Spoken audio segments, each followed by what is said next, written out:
Okay then, more has been going on in the Overwatch League, and this is kind of a little bit of a heartbreaker, this one, not gonna lie, because there are some ingoings, but there are some big outgoings as well. So, first of all, we are going to look at Chengdu Hunters, who have picked up 2 people from Team CC.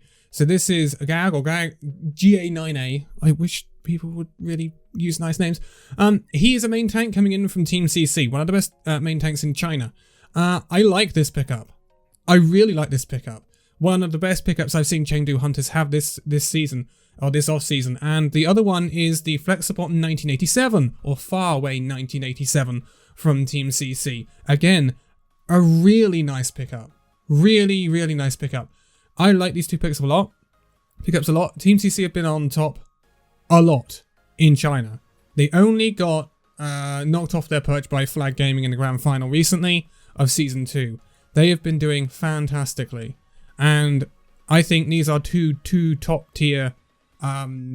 very top tier Chinese players.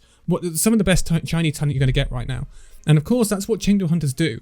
Chengdu Hunters, they pick the Chinese talent up. That's what they do. I think these will be starters for Chengdu. I think these will be staple players for Chengdu. And I think they will do quite well. Will they be groundbreaking? Will they be top 10? Ugh. Difficult to say. But I do like the additions. And it's the first additions that I've really liked from Chengdu. But now we are sticking with China, but we are moving over to another part of China, the Shanghai Dragons. They are letting go of someone that I didn't think they were going to let go of. So this was a person that they actually had tied down to a multi-year contract. This is Stand 1. Being released from his contract and will no longer be with the Shanghai Dragons. Stand 1 didn't have a great year for the Shanghai Dragons in 2020, did he? He came in from the Gladiators Legion, who did very well previously before that team just disappeared. And he was an okay pickup. We didn't think he was a massive pickup. And he did come in as the prospect of main tank for the Shanghai Dragons going forward. And then Fearless would be his understudy. Because Fearless, obviously that 0-40 season, he'd gone over to Team CC and it was just going back up from Chinese contenders. However, it didn't work out like that, did it? And Stand 1 ended up being permabenched pretty much, and Fearless went on to have an astonishing year in that main tank role. Massive redemption arc for him, but Stand 1, it's difficult for him because the numbers go against him, right? Because when we go back to the main melee and the match against Seoul Dynasty, they lost every map with Fearless in, with Stand 1 in, and they won every single map with Fearless in. The map win percentage with Stand 1 in and Stand 1 not in speaks for itself for Shanghai last year. So that is tough, and it will be tough to shake that label and those stats. Stand 1 did come back in for the grand finals for Shanghai Dragons. They didn't end particularly well for them. They didn't really adjust to the Roadhog meta all that great. Although it was a weird pick from Coach Moon because we'd seen Fearless in the playoffs do pretty well on the Hog, and then he decided to swap Fearless out and bring in Stand 1, and it all kind of went a little bit haywire. Not ideal, and they've brought in Fate. I think we are fully expecting Fate to be the starting main tank for the Shanghai Dragons, hence the fact they brought him in to replace Fearless, and Fate knows Coach Moon very well.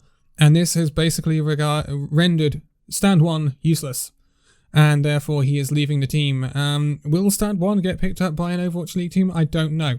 But he may have a better chance now, considering another main tank move that has happened this week that we will be talking about in a minute. Talking of main tanks, I wanted to go over something. JMac, ex-main tank of the London Spitfire, has announced his retirement. Yeah, JMac was one of the worst main tanks in the league last season. I think we can all agree with that, and he is now retiring from Overwatch.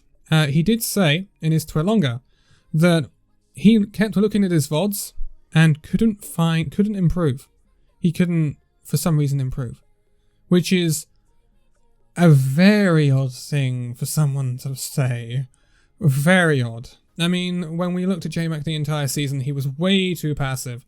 I always quote the match between London Spitfire and Hangzhou Spark, when London Spitfire 3-0'd the Hangzhou Spark. Very unexpected. They played Jihoon on Orisa, and the London Spitfire got a lot more aggressive. It was London's passive play this entire season that really messed them up, and JMac was a big part of that. So it was very, very weird for him to come out with a statement like that in his tweet longer. But anyway, moving on. Next, we have the really big announcement. This is Tobi leaving the Seoul Dynasty. This is massive. He's not yet retired, but it is the end of an era nonetheless. Tobi is the last remaining light of Lunatic High. Lunatic High is the team that became the Seoul Dynasty. Lunatic High was a dynasty. That's why Seoul Dynasty are called what they are, because Lunatic High formed a dynasty in Korea that was unmatched pretty much. It created massive hype around Apex and Overwatch esports. Lunatic High was the first and biggest team before Overwatch League existed. And it became a victim of the Overwatch League in some respects as well. Basically disbanding not long after the league was created, after their entire roster and everything got picked up by Seoul. Tobi was a major part of that Seoul Dynasty, of that Lunatic High roster, alongside the likes of Miro and Zunba, all way back when Wu Jae-hong, Eska. And it is very sad to see him leave Seoul, because it is an end of an era for that team. All of the Lunatic High fans that moved over to Seoul Dynasty from Lunatic High as the Overwatch League was created, all of those people that followed that team for so long, there is no remaining trace of Lunatic High at the Seoul Dynasty anymore. And that is so sad.